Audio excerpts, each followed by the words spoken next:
Samantala, Idol, ngayon pong panahon ng Kwaresma, special permit po ng mga babiyahing bus. Tiniyak para sa detal kasama natin, Idol Joanna De Vera. 104.7 IFM. Report!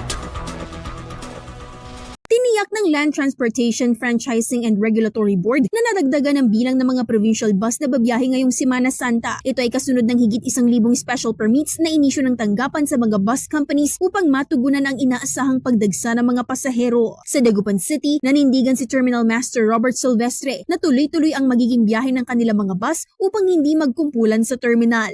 Yung mga bus natin na ginagamit, bago bumiyahe po yan ay dumadaan muna sa PDI section namin sa Dagupan Shop. Tiniyak ng opisyal na dumaan sa tamang inspeksyon ang mga bus at driver para sa ligtas na pagbiyahe at paghahatid sa mga biyahero sa kanilang mga destinasyon. Yung mga crew namin, nakahanda po yan para sa dadagsa po yung pasero namin. Nakaredy po kami lahat para sa pasero po. Salamat po.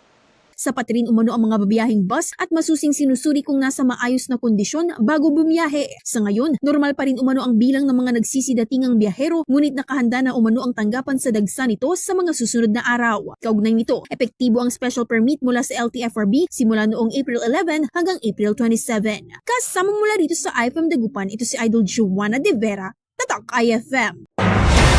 IFM News. IFM News.